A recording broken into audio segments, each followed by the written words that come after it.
Sehingga kalau agama dia Islam, dia paham bahwa kewajiban bagi seorang muslim yang sudah balik itu menutup aurat. Nanti dalil-dalilnya atau ketentuan lebih rinci akan disampaikan oleh ustadz yang lain. Sehingga tindakan dari saudara Yudhian Wahyudi itu terlihat jelas ada ya intensi anti-Islam, Islamofobia, tindakan yang masuk kategori sekuler radikal. Dan kita tahu saudara Yudhian Wahyudi itu sebelumnya juga sudah banyak ya bermasalah dengan umat Islam. Misalnya ketika dia menyatakan bahwa musuh terbesar Pancasila adalah agama. Ini semestinya tidak layak keluar dari lisan seorang kepala BPIP. Yang ingin saya bantah dari keterangan Yudhian Wahyudi adalah yang pertama, Yudhian Wahyudi berdalih bahwa pelepasan pencopotan itu hanya pada 2 momentum, selebihnya tetap menggunakan jilbab, yakni momentum pengukuhan dan nanti pada saat upacara 17 Agustus. Sehingga mungkin menurut Yudhian Wahyudi dalam 2 agenda tersebut muslimah boleh mengumbar aurat. Saya tegaskan kepada saudara Yudhian Wahyudi dan seluruh jajaran BPIP termasuk kepada rejim Jokowi bahwa setiap muslimah yang telah balik itu seluruh tubuhnya aurat kecuali muka dan telapak tangan, dan dalam kehidupan publik dia harus menutupi auratnya menggunakan jilbab.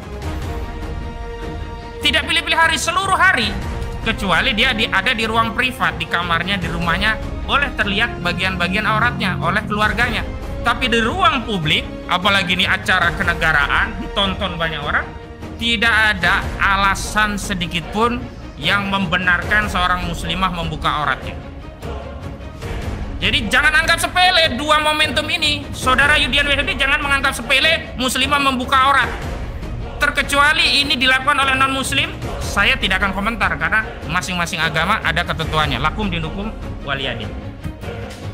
Yang kedua, alasannya bahwa adik-adik kita itu sudah menyepakati dengan dalih sudah membuat surat pernyataan di atas materai. Ini juga justru mengkonfirmasi ya ada manuver yang sangat jahat dari saudara Yudhian Wahyudi untuk melegitimasi kemaksiatan yang dilakukan, penentangan konstitusi yang dia lakukan, berdalih pada 2 hal. Pertama, adanya surat pernyataan, yang kedua adanya peraturan nomor 35 tahun 2024 yang dibuat sendiri oleh saudara Yudhian Wahyudi. Saya meyakini aturan itu tidak pernah dibaca oleh adik-adik kita. Dia hanya disodorkan dengan pernyataan di atas materai. Dan saya yakin pernyataan itu tidak disodorkan dengan menjelaskan peraturan yang dikutip oleh saudara Yudhian Wahyudi seolah-olah ini sudah menjadi pilihan muslimah itu sendiri, adik-adik kita ini, untuk membuka aurat, karena seolah-olah dengan menandatangani pernyataan muslimah itu sudah merelakan untuk membuka aurat karena ketentuan berdasarkan peraturan itu dibolehkan atau itu ketentuannya tidak menggunakan jilbab. Yang saya mau tegaskan, saudara Yudhian Wahyudi ini nggak paham nih hierarki peraturan perundang-undangan. Di dalam ketentuan undang-undang tentang peraturan perundang-undangan itu nggak ada ya yang namanya keputusan BPIP itu yang menjadi rujukan norma untuk mengatur masyarakat siapapun. Undang-undang saja dalam penerapannya itu tidak berani bertentangan dengan konstitusi. Saya kasih contoh.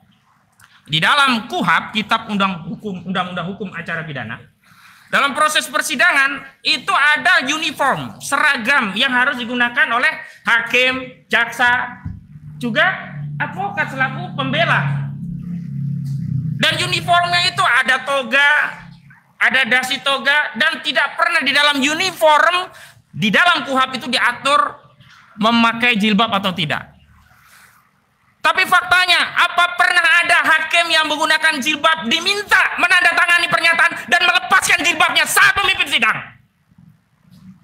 Pada faktanya, apakah ada seorang jaksa muslimah yang menggunakan jilbab diminta membuat pernyataan dan kemudian melepaskan jilbabnya saat ikut mendampingi perkara, menuntut suatu perkara di dalam proses persidangan?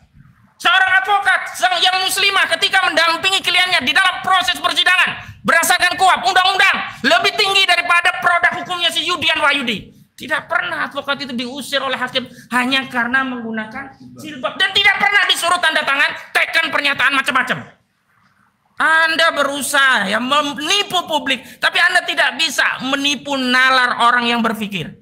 Apalagi Anda mau menipu aparat atau institusi penegak hukum termasuk praktisi hukum. Lalu apa hebatnya peraturan Anda dibandingkan KUHP? Mohon maaf, bisa diabaikan kalau bertentangan dengan konstitusi, dan jelas ini bertentangan dengan konstitusi gitu loh. Saya tahu saudara ini banyak cacat dengan umat Islam. Makanya di akhir nanti kita tuntutannya bukan mencopot saudara, bahkan membubarkan institusi BPIP yang selama ini justru digunakan untuk memusuhi umat Islam. Sekali lagi, BPIP justru digunakan untuk memusuhi umat Islam.